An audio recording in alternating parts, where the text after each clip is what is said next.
Welcome to the Warning Track Power Hour. I am Dr. Andrew Scaff. He is Dr. Michael Warman, Esquire. On today's show, we'll be talking about the Kansas City Royals and their pre-trade deadline moves. We'll talk a little bit about the NFL, and that's actually where we're going to start today with the NFL's preseason kicking off this week on Thursday, which will be the day this episode is released of the Warning Track Power Hour. We have the Hall of Fame game, Mike. What do you find most exciting about the Hall of Fame game? Like the game itself, the Hall of Fame inductions, or don't care? I guess it's interesting because it kicks off the NFL season. That's about it. The Yeah, game itself is not usually terribly exciting because it's really sort of a pre-preseason game. It's an extra preseason game for the teams that have it. Uh, because camps just started like at a least that's week how it used to ago. be. I don't know if I think they get an extra preseason game if you have the Hall of Fame game. You um I guess maybe the most interesting fact is, do you know who's going to? So it's the it's the not no longer San Diego, the Los Angeles Chargers and the Detroit Lions are playing.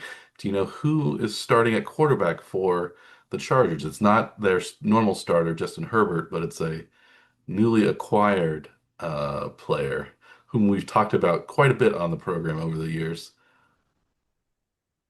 No, actually, I have no clue. If it's not, was it Easton Stick? Wasn't he there too? Is it He's not? around. He's been around for a while. I don't. Yeah. It's Well, not well, Easton Stick, and it's not Justin Herbert, and I have no clue who is even on this, this Chargers roster. Honestly, Yeah, we'll have to. Well, next week this is a good time to preview our next week's episode where we will go through the quarterback rosters of each and every NFL team, starting with the AFC West and the NFC West next week.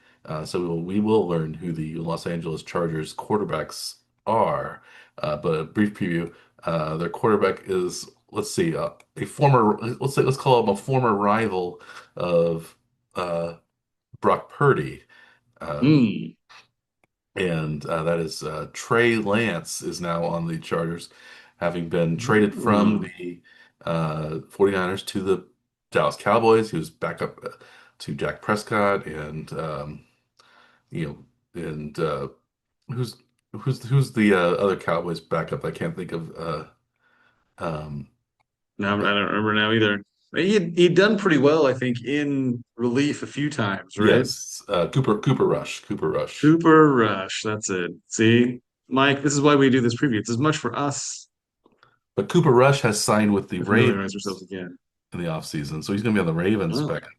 And Joe Milton, who was the backup in New England, the first round draft or sixth round draft pick, be backing up Drake May, who was like the first round draft pick, is now going to be in Dallas competing against Will Greer and um, as the backup. So, but anyway, Trey Lance though is in the uh, Los Angeles Chargers uh, now, and the Chargers roster right now has four quarterbacks. Looks like Lance is probably going to be the third quarterback because Justin Herbert is the starter. Taylor Heineke is also on the roster, so he's probably the primary backup, we would guess. And then yeah. DJ uh, Uyunglele uh, Oh, yes. from Clemson played for numerous teams I guess he played for Clemson, Oregon State, and Florida State. Undrafted free agent is the probably fourth quarterback there. So DJ Uyunglele, uh, with the most difficult, one of the most difficult to pronounce names in Yes. the NFL. But And yeah, it's a little surprising too, 'cause there's more of an N sound in there too. yeah, there's like Ungale, even though there's no N in the name. Right. Uyunglele, Yeah. Uyunglele, Uyunglele. There we go. Lele, yes. Uyunglele, yes. Uyunglele. Yeah, that's hard to say. Um, but yeah, he was a highly touted prospect at Clemson for a while, but then never quite. He passed. He was the new quarterback after Trevor Lawrence left, but he never quite panned out as good as Lawrence. So then he ended up going to Oregon State and then Florida State, uh, and got injured at Florida State and then was undrafted. Um, he's also been drafted by. Well, we'll talk. We'll go into these quarterbacks next week, so we don't need to talk too much about it. But anyway, Trey Lance is going to start for the Chargers. I don't know who's going to start for the Detroit Lions at quarterback. Probably not Matthew Stafford. Uh, Well, since he's in the other Los Angeles. not Matthew Stafford. Yeah, I mean Jared Goff, I should say. Yeah, Golf, yes. I'm living in the past. Uh, it'll probably either be Kyle Allen or Hendon Hooker are the other two quarterbacks on the Ah. roster. So anyway, so the NFL season starting. So we have the NFL Hall of Fame class. Are you excited about any of the members of the Hall of Fame class? Uh, I think maybe the most interesting thing is, well, I mean, we've former Chief in the mix in Jared Jared Allen, right? Allen, yeah. But the will be the first set of brothers, I believe, in the Hall of Fame now Shannon too, right? Sharp is yeah. Shannon Sharp's already in, but Sterling Sharp is being inducted, the older brother of Shannon Sharp, who's had his career cut short by injury. Played very well for the Green Bay Packers for several years. However, it's a first set of brothers as players in the NFL. Also, first set of family member of maybe not family members. There might be some uncles and nephews and stuff like that, but of uh, Cousins or we'll say immediate family members. yes, Um, brothers or father sons. yes, in the Hall of Fame. Maybe if Eli Manning had made it, that would have been another brother combination. We were talking about the TJ Watt, JJ Watt potential, though neither one is in the Hall of Fame at this point. Um, Still, they're both still actively in the league, aren't they? So well, JJ Watt retired a couple years ago. did he finally retire? Yeah, but yeah, so we have that. We or um, no Patrick Mahomes and Jackson Mahomes, No, not yet, Mike. or Pat Mahomes Sr. Yes. Also not in the Hall of Fame. But we have, yeah, so that'll be interesting. So it was Eric Allen, the defensive back for the Eagles, Jared Allen, defensive end for the Chiefs and Vikings, most notably, Sterling Sharp, and who was the other player? I want to say it was somebody else that we saw regularly. Oh, Chargers guy? Antonio Gates. It was Antonio Gates. Yeah, Gates. Yeah, Yeah, tight end for the then San Diego Chargers. I don't know if he ever played for the Los Angeles Chargers or not. I don't think so. Um, But he was one of those guys that was a little bit maddening to see do well because it seemed like he always caught everything thrown in his vicinity against the Chiefs. yes, he did play for the But LA it was hard to Chargers. dislike him though. He was really good, Yes. right? Yeah, he was really good. He played for the 2 seasons for the LA Chargers, although he only started a total of 5 games for the LA Chargers in 2017 and 2018. Um, so they were in LA, they've been in LA since 2017. Yeah, I didn't think it was that early that they became Yeah, the LA I Chargers. still don't think him. Yeah, I still think it was San Diego Chargers, but Yeah, I think I have an easier time saying Las Vegas Raiders than I do Los Angeles Chargers. yeah, I think the Raiders fit in Las Vegas more maybe than the Chargers fit in Los Angeles to me. yeah. Well, they're sort of they see themselves as kind of the villains anyway. They used to anyway. Mhm. They're So flashy and yeah, and yeah, I think there's Oakland is a perfect place for them too. Even the LA Raiders, I remember. So seemed um, fitting, but yeah, the yeah, Raiders is because they seem to bounce. You know, they're pirates. They bounce. They don't have a permanent home. They bounce around a lot, so they're right. nomads of some sort. But yeah, so um, speaking of football, is there anything worthwhile discussing when it comes to the Chiefs? They're in the throes of training camp. I think they've had about a week's worth of training camp. Uh, I think we Well, it seems saw, like there may have been some minor fights and maybe a couple injuries that were yeah, not Hollywood, serious, yeah, maybe. Hollywood Brown maybe is injured or hurt his ankle, was carted off recently. Um, Travis Kelce reported in the best shape of his life, it seems like. So maybe Those are always our favorite stories to hear from he's preseason or spring training, right?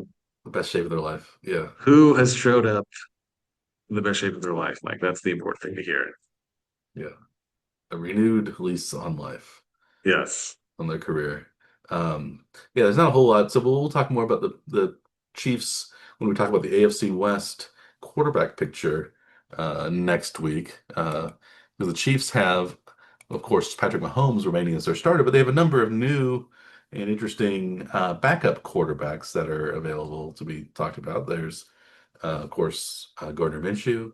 Also, Bailey Zappi is back with the Chiefs, as is Chris Oladokun. So we'll have all four. I think those are just the four. I don't think there's a fifth, but Hmm. there is a fifth. We'll find out before next week. Yeah. So that we have that to Yeah. look And forward. yeah, this is as much for us as it is for anyone else that's watching or listening to this too, right? Yes. We need to familiarize ourselves because we want to know who these guys are and who might be getting into games. We also kind of like to see how many of these quarterbacks that we do preview end up making appearances during the course of the season, and it's usually pretty Quite high a few, percentage. yeah, because there's a lot of injuries and a lot of, well, just a lot of turnover when it comes to players. And yeah, so we But we have, frequently find one guy who has some kind of like surprising thing that's we no one's ever heard of him, or maybe one of the best prospects out of Western West Tennessee. in the last few years. These are the stories that we I can't want even and remember we who want to seek out and find. I remember that comment. I don't remember who the quarterback was. It's some it'll maybe he's still bouncing around the league. I'm not sure, but Yeah. I'd have to watch the old episodes Hmm. to Was remind that myself. was that like someone who had like a name that was like a something that's similar to a name of a piece of furniture or something? Was that like a armoire or no dresser? Was it dresser? Dresser Win could be Was it Dresser dresser Win. win? That could be Dresser Win. Let me look up Dresser Win on Wikipedia really quick.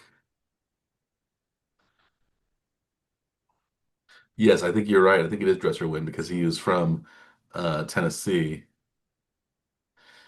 Dresser Win is somebody who we'll mention next week because he is currently on the Los Angeles Rams preseason roster. So this is his third stint now with the Rams. He's been with the Rams, the Edmonton Elks, the Rams again, the Memphis Showboats, and now the Rams again. I don't know why they're insisting upon going back and forth to Dresser Wynn, who Those was, others are just that's just the like winter league or whatever, right? The spring that yeah, they play in the but yeah, anyway, we can talk about him next week because yeah.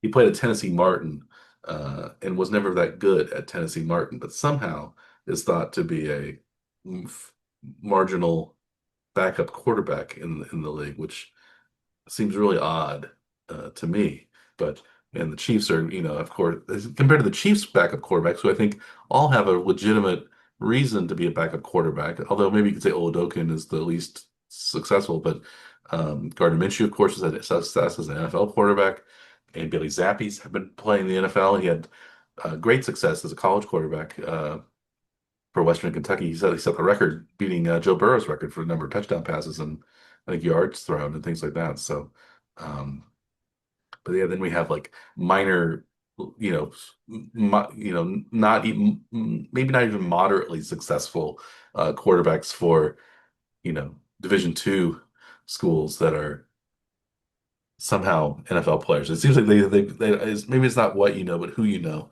to get into these NFL rosters. But Potentially. Well, some college players are probably not the prototype NFL quarterback, yeah. right? Like the prototype NFL quarterback has to be tall enough to see over his relatively tall offensive line, but still somewhat mobile and right. Hmm. But yeah, in college, sometimes there's a lot of like running quarterbacks that aren't really looked at as being the NFL prototype anyway. So that may Yes. be some of it, where it's just yeah, some schools run like different Sometimes types of offenses that it's don't. projection, body size projection, arm Yeah. strength, things like that. But Ooh, we lost your picture, Dr. Scaff. There we Video are. Scout. There it's You're back. back. If you were listening to this on the podcast, you wouldn't have noticed. But now we're back here. Uh, Now they're so aware. now we can see Dr. Scaff's Royals shirt.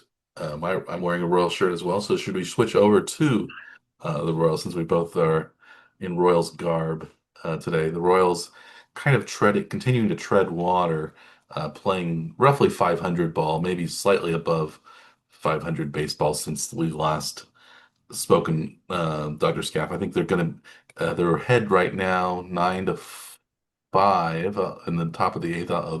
The Braves are threatening. Um, but assuming the Royals win, they will be two games under 500, 53 and 55, and 9.5 games out of first place, um, and around 4 games out of the wild card race, I believe. Do you think the Royals are doing enough to stay in contention? Will they stay in contention? They did lose now Kris Bubic, it seems like, for the rest of the season with a rotator cuff injury, but they've been making some trades. We talked about the Adam Frazier trade last week. We also have a new trade this week of for outfielder Randal Grichuk. Do you think that puts the Royals over the top? Jack Caglianone also went down on the injured list, although he wasn't really hitting very well. He's batting 140 something, I believe, when he went down. So it's not like a Yeah. I huge think that was a loss. hamstring injury. Yeah, I don't think he's going to be out too long, though. I don't think. But yeah. The Royals are up 9-6 now in the top of the eighth yeah, inning. just picked up another run. Yeah. Um, well, and they also signed Seth Lugo to an extension.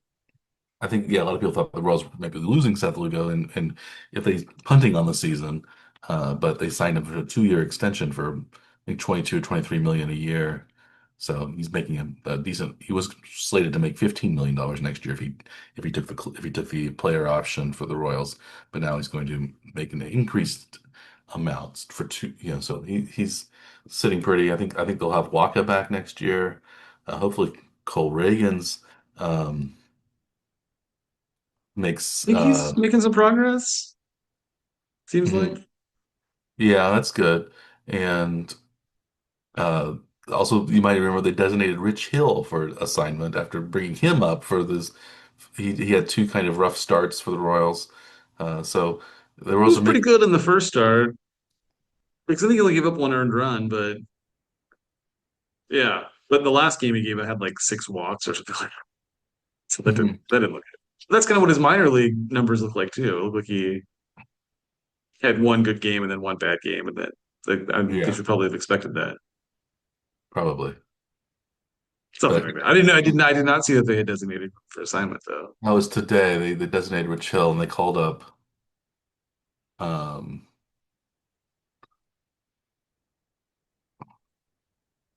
they called somebody up from Omaha. Yeah, another older player because they'd signed a couple of like older starters that they No, sort of not tried to recover. it was somebody I hadn't heard of. It wasn't Uh, Kyle Wright or somebody like that. Um,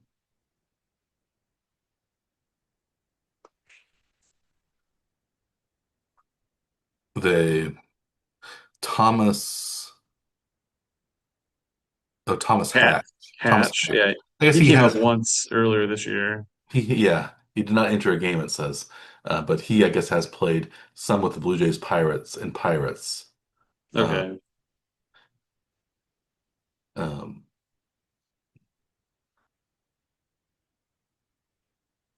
so that's so what do you think the Royals are they doing enough to try to stay in contention? Or is it just a matter of getting hot at the right time? Or is this, should they have I believe they tried to trade for Jaron Duran, that was a trade that didn't go through. I think they were going to trade um, a number of their No, bigger prospects, wasn't it Noah Cameron Noah and Blake Cameron and Blake Mitchell, Mitchell I believe, and a third player, yeah, third prospect? for Duran, but that didn't go through. So maybe it's still possible. I guess that might happen. but maybe not now with the injury to Bubic. They're going to want to keep Cameron around. because they're very, very much running low on starters at this point. So only Yeah, Waka, uh, Waka two of Lugo, their regular starters are still healthy, from Lugo the and beginning of the season, Waka. Waka and Lugo, yeah, because Reagan's is down and Lorenzen is injured Lorenzen is still. injured, and so is The I think it was an Bubic. oblique injury Yeah, from apparently from being ill though. It wasn't from from a pitching injury. It oh, was from like like from throwing up, heaving, sort of apparently, thing. yes. Ooh, that's tough. Uh and then yeah, now Bubic down with a rotator cuff. Actually, Reagan's with rotator cuff also, so Yeah, but he seems to be possibly nearing a return. Daniel Lynch, I guess it looks like maybe he's getting closer to returning too. So maybe some of that can help as a stopgap anyway. But yeah, they're running low on starters and their relief pitchers we've seen in the past. They maybe are going to get to a point where they're getting overtaxed. So it'd be nice to keep that fresh as well. So I know you were talking about the Grichuk trade. They did give yeah. up somewhat promising minor league, well, minor league and major league. He made a few appearances at the major league. Andrew Hoffman. Andrew But Hoffman. Yeah, as a reliever, maybe seeing Bubic go down and they don't really have another starter, maybe it would have been nice to have kept another reliever arm available to hmm get yet another outfield player that they don't really need. yeah. Well, we got Uh, Frazier somewhat recently, so he's the Grichuk. I believe we both probably thinks better than Frazier, but is yeah, he? but they're going to use both of them though, which is the stupid. Well, would you rather them use Melendez and No, but I'd rather see them play Rave every day, and I'd rather, see them, keep Isbell in there every day. I'd rather see Tolbert play than any of okay, those guys, honestly. So okay, I don't like some of these trades because they're not getting like you know, good enough players. yeah, they're not getting clear improvements that are. I think Right. It's I just can like an think. old version of the guy they already have. And that they're also not replacing in the trade. They're keeping the guy that is maybe promising, maybe will be a future Randal Grichuk. Instead, they're, keeping John Rave on the bench instead of, finding out if he's any good or not. Well, yeah, well, Rave did play tonight. Yeah. He had two walks, and then he was pinch hit for by Grichuk. Um, Grichuk he's played pretty well so far though. Yeah, I think he's gotten hits in at least a couple of the games that he's been he in. had a home run. Yeah, he's played pretty well. Uh, Yeah. Even Frazier hasn't played too terribly, but He's been fine. Yeah. but But yeah, I don't like them seeing them give up players that have potential before yeah. they know if they have potential. And they didn't make a huge. If they'd gotten Duran, that would be a big splash. That would have been different, I think.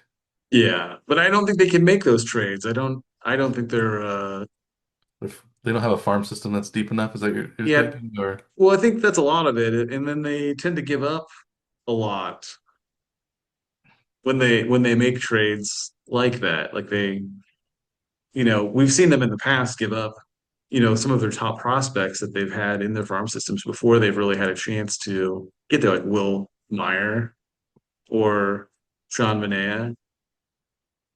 hmm Those are guys they traded before they even made it to Yeah, the majors, but they've been hyped in the major league, in the minor league system for like Royals fans enough to know who they are, and then to have them shipped off before they get hmm to even see them play at the major league level.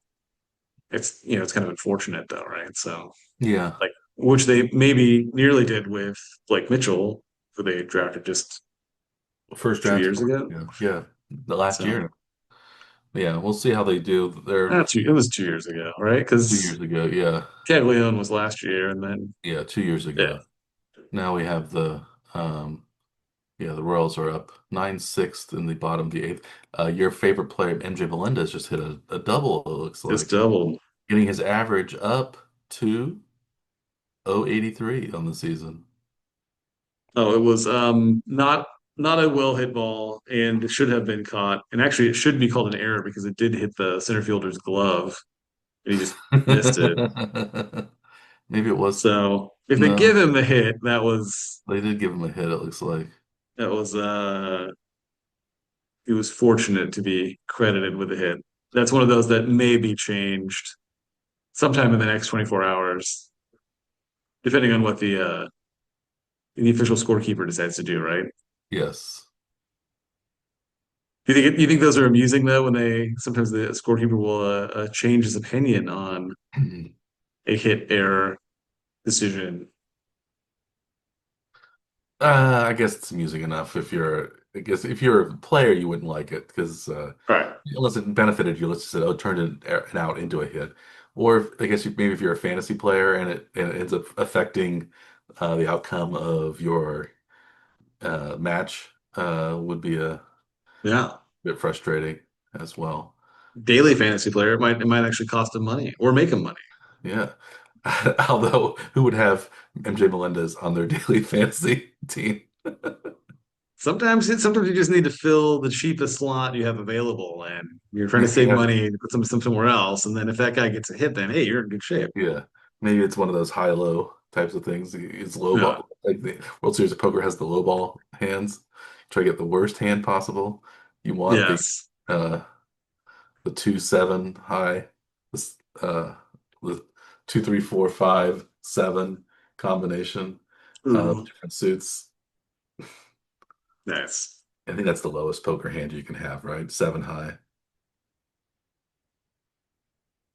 Without Without yeah, without having without everything a else, right? straight, without Or being a a or a yeah, or a pair or of any pair or kind. something. Yeah, Yeah. yeah, Yeah. As long as they're not the same suit, yeah.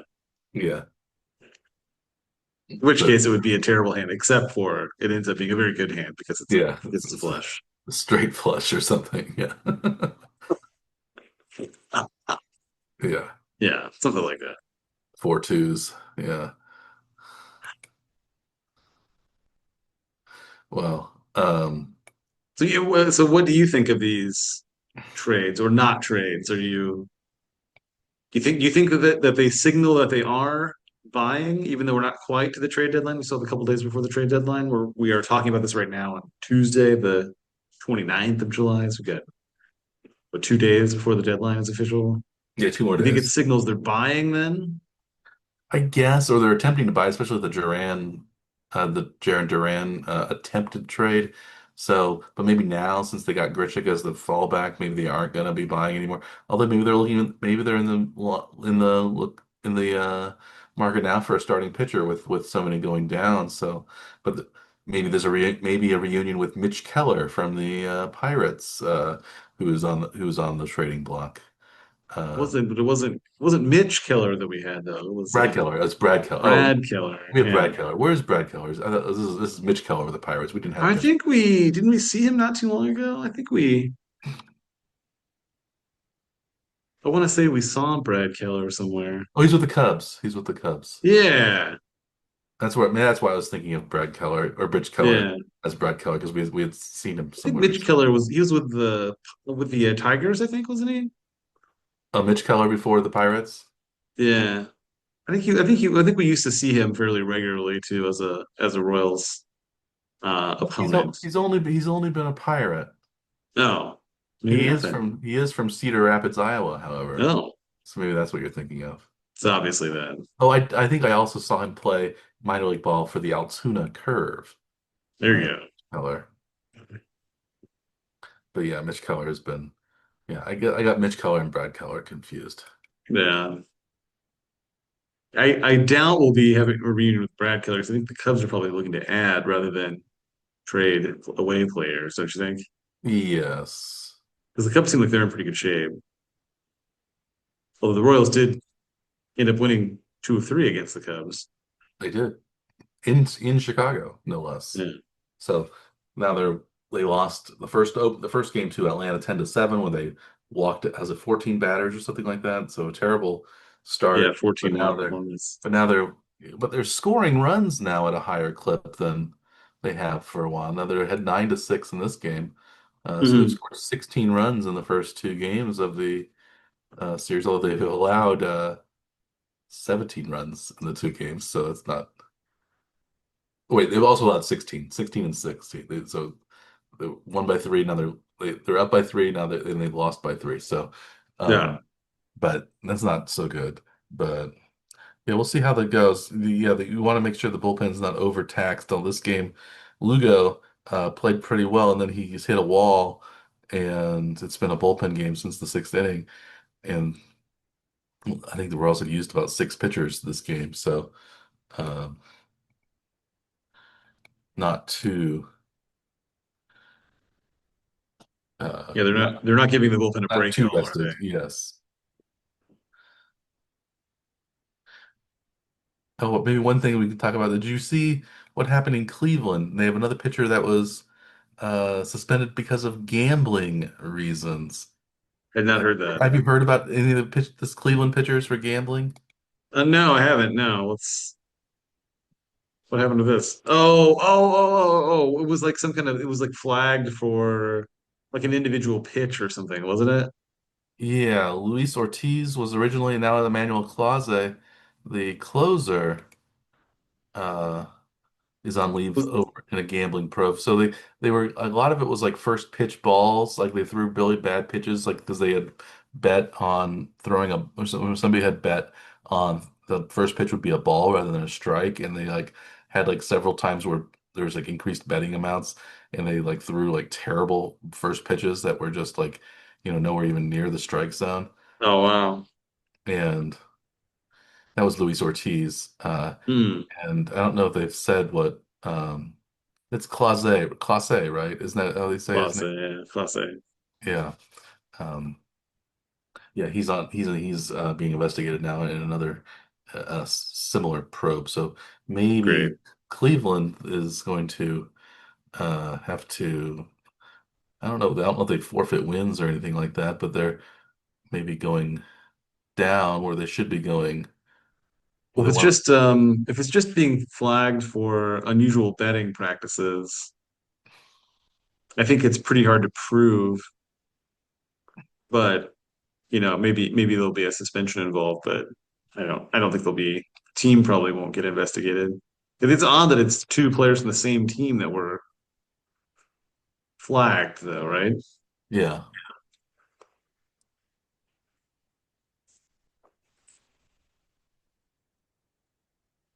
Well, so we have, Oh, so the Royals are challenging Cleveland for second place. We're about 9.5, 10 games out of first place behind the Detroit Tigers.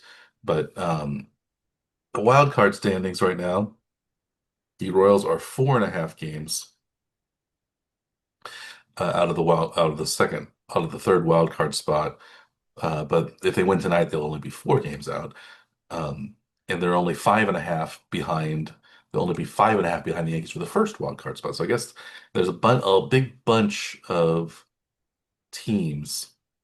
Basically, every American League team, except for the A's and the White Sox, are within 7 games of the wild card. So wow. even the Orioles are technically in contention. They're only at 50 and 58. They're 7 games back. They've won 5 in a row, so maybe they're heating up a little bit, but probably too little, too late. But Yeah. um, I did see the Athletics were in the news a few days ago for one of their young players, Nick Kurtz, had a yes, he four had home run four game. home run games, 6 for 6 batting. I think 19 total bases. Was it The 8 RBIs and Yeah, one of the best games ever. Wasn't yeah, Nick Kurtz incredible. wasn't Nick Kurtz picked right before Caglianone in the I draft think last year? so. Yeah.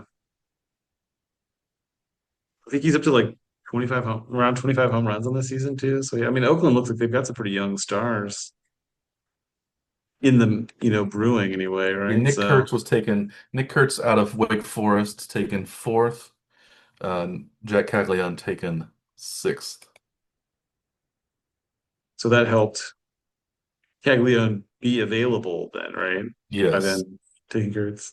but maybe they should have taken maybe had the Royals taken Kurtz, he would have been even better than Caglianone. So yeah, so if the A's drafted Caglianone, you think the Royals would have gotten Kurtz then, or you think they would have Well, passed they on him play after the essentially the same position. They're like first yeah. base, college first baseman, so probably. Well, I guess the Royals had recently mentioned that they may be trying to get Caglianone back on the mound a little bit too. Did you see that? No, I hadn't seen that. Yeah. But then he went down to that injury though, so I don't know if that ends that debate immediately or if that's just something that they're talking about for like in the off season. They'll I think it's an off-season thing. You gotta, see if he can loosen back up again and yeah. evaluate him on the mound. Yes, yes. It'd be nice in this part of the season anyway, right? If they're to have a guy that could also come in from the outfield and pitch and still Yeah. stay in the lineup. Tani type of player. Yeah. But if you could take an inning or two just randomly to fill in for some of the, Hmm. bullpen day. Yeah, yeah, that would be nice. Yeah. But yeah, probably a pipe dream at this point, but we'll see what happens with Caglianone. At Um, least for this season. yeah. Is should we wrap up this week's episode of the Power Hour? I think this is a fairly short week because we're going to start with fairly long episodes going forward, probably 2 hour long episodes, since that's how long usually our NFL preview episodes take when we discuss the quarterbacks of the AFC West and the NFC West next week, AFC South, NFC South the following week, then the AFC and NFC North, and then the AFC and NFC East wrapping up in 4 weeks from now. So we'll have all those quarterbacks to discuss. Um, at least I would say 100. We'll talk about 100 different quarterbacks over those weeks because 32 different teams, at least three quarterbacks per team, sometimes four. So maybe up to 100, 120 even quarterbacks we might even Yeah. discuss. So that's the most comprehensive quarterback discussion of any podcast anywhere, I believe. At least this side of the Pecos. Yes. We're both east of the Pecos. I was going to say Mississippi, but one of us is east of the Mississippi and one of us is west of the Mississippi. So, Right. This east and west of the Mississippi. That's how. yeah, Yeah. So unless you're only on the Mississippi, there's a podcast that's not both east and west that's of the done. That's Mississippi. done. That's done from a riverboat, a 19th century riverboat. Yes, I'm sure there are many of those podcasts. Yes. Riverboat That are camp. also talking about NFL previews. Yeah, they're probably doing more riverboat gambling uh, discussions, and well, we did have the poker discussion a little bit briefly. So um, Yeah. I mean, we talk about sports gambling pretty regularly. yeah, So, that's true. That's true. yeah. But yeah, we'll be back next week and talking about more of that stuff. We'll talk more about the Chiefs, more about the NFL, also about the quarterbacks, also about the Royals. See if they can come closer, edge closer to contention. See what happens with the trading deadline. Will they get another player or release another player? So we have a lot to see next week in the One Trick Power Hour. Uh, any final thoughts, Dr. Scaff? And possibly also some riverboat gambling. You never know when that's going to come Riverboat up. gambling, yes. Riverboat, any sort of steamboat related paddle wheel. Uh, are you a side paddle wheel fan or a stern wheeler Oh, fan? the side paddles I always think are more interesting looking, I think, because it's odd. It's like this doesn't seem like how does this even work? Because it's But like split in two. There's like two side ones. right. Stern wheel makes more sense in some ways, but it's not as I don't Yeah. think it's quite as elegant as the steamboat with the paddle wheel on the side. Yeah, Yeah. Yeah. I go with the side wheel. I think I'm in agreement there. So Well, that's the first time I've been put on the spot with that question, Mike. That's side wheeler or yeah. stern wheeler? Yes. Yes. Probably the only sports podcast that mentions different varieties of steamboats Yes. in any given week. I'm looking up now I'm looking at paddle steamer side wheeler versus stern wheeler. The earliest steam vessels were powered by side wheels. Uh, Stern wheels were more in the Mississippi River, uh, seen as an improvement over the less efficient side wheeler. But there's also an inboard paddle wheeler. Uh, but yeah, I think I'd like the side wheeler as much also. But yeah, there's room for room for discussion there. But anyway, our viewers and listeners can think about that, what their preferred method of steamboat travel is. As With the warning track power, uh, we're done discussing it. it's agreed upon that this is a side wheeler podcast. Yeah, we're a side wheeler podcast. If you're a stern wheeler, well, we'll still welcome you as This is listen where maybe their interests do may conflict with conflict ours. with ours. Yes. So if you're betting, well, we would allow you to bet on either as while you're riding either a side wheeler or a stern wheeler. I'm sure you would have some sort of arm garters and green visor, uh, Yes. sleeve garters, green visor, small Derringer pistol tucked in your waistband to avoid, cutthroat conmen and bandits, things like that. So, um, all those things are necessary uh, for your riverboat gambling purposes. But have you been to one of the riverboat casinos lately, Dr. Scaff? Do they still It's have? been a while, Do yeah, they even but have the boat anymore in these places? yeah, I think they're not technically. I mean, they were technically boats, right? But they weren't really Hmm. seaworthy boats, right? They were completely landlocked, but had to be on the water. Yeah. And there had to be a way that you could tell that you were on the boat. There's usually like a line or something on the Yeah. floor where you could Yeah. see where the boat began and the dock ended, right? But Hmm. otherwise, you would never know. Hmm. But no, I've not been to any casinos recently. Mm, Have neither. you been to any casinos recently? No, I have Your not. casinos? You have casinos there, right? There's a casino in Rocky Gap, Pennsylvania, Rocky Gap, Maryland, state park, and there's also one in Nemacolin, Pennsylvania. It's not too far away either. So, my parents go occasionally when they come to visit me, but I haven't been to one of the casinos in a while. So I've driven by them, but I haven't gone in. But speaking of driving by and going in. We're gonna drive. I don't know. I thought I had a metaphor there, but it fell apart very quickly. Um, but we're gonna side wheel or stern wheel out of here and go upriver, back to our back to our original ports of call, and then come back next week on another voyage of the Warning Trek Power Hour. But until then, I'm Dr. Michael Warman. He's Dr. Andrew Scaff. We are the Warning Trek Power Hour. Please like and subscribe to our YouTube channel or our podcast, which is available on many different podcast delivery platforms, including the one you use since you're listening to it right now, or we assume you are, or maybe you're a YouTube person thinking of switching over to the podcast, or a podcast person switching over to YouTube. We don't have any preference. We like our viewers and listeners to come any way they can, and we wish you very good luck this weekend when making your bets. Maybe you're making your bets on the Hall of Fame game on Thursday. If you're a preseason football gambler, we do have preseason football gambling a bit on this show. I think last year, the year before, I would take the under in every preseason game, and I'd like to see how the under goes as an under bet because I think the teams aren't as good, so they don't score as many points. I think defense rules most preseason games. Um, I think the offense has to be like more in sync to score points, right? And then the I think it's defenses easier to don't. prevent points. Yeah, yeah. Yeah, I think the advantage lies at least slightly to the defense for because it's more of an individual activity, right?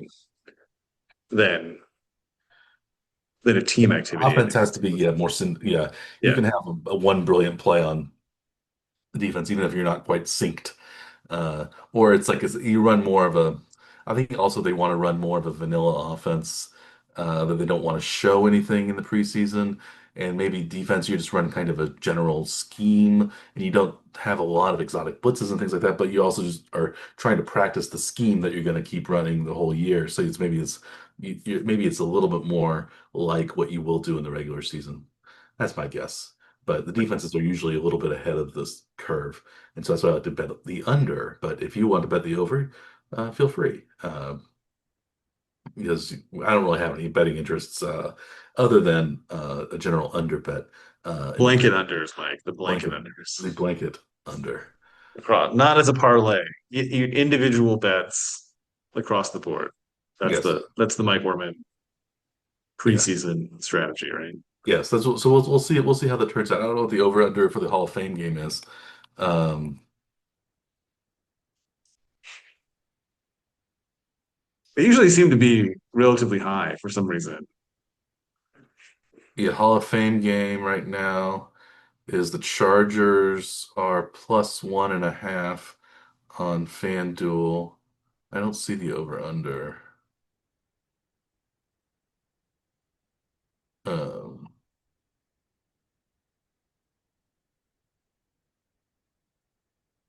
32 and a half. 32.5. Ooh, that's low. No wonder. Yeah, they're following my lead there. 32.5. That's lower than any NFL game you'll see all season, probably. And actually, all of the other spring train, not spring train, the preseason games, they're all around, they're in the 40s, except for like the Steelers Jets is only 38 and a half. Other than that, it looks like almost all the games are, in the mid 40s for over. Hmm. Yes, this one Chargers Lions game is only 32 and a half. That's low. So you still taking the under in that one. Well, Trey Lance is starting. I don't know. I'm not gonna think about it. I'm gonna take under all of them. So we'll see what happens. That would be a game where I would think of going over because it's so low, but I don't want to go against my blanket under scheme. I'll be the anti Mike Orman scheme for this game. Otherwise, I'm going. I'm taking. I'm following your suggestion. I think so. But in this game, I'm going to take the over just That's because. that's understandable. Why not? Why not oppose Mike Orman for the just for the show sake? Yes, why not? Why not It's oppose too me? low. That's Yes, too low. There's well, no way they're not going to score 32 points. well, it could be a 17-14 game. We'll see. We'll come back next week and see what happens in the Hall of Fame game and discuss other preseason matchups. And the of course the crown jewel of our NFL preview is the our quarterback preview, and that's our starting next week. So we will see you all back next week with a very exciting episode of the Power Hour. And uh, until then, we'll wish you a good day.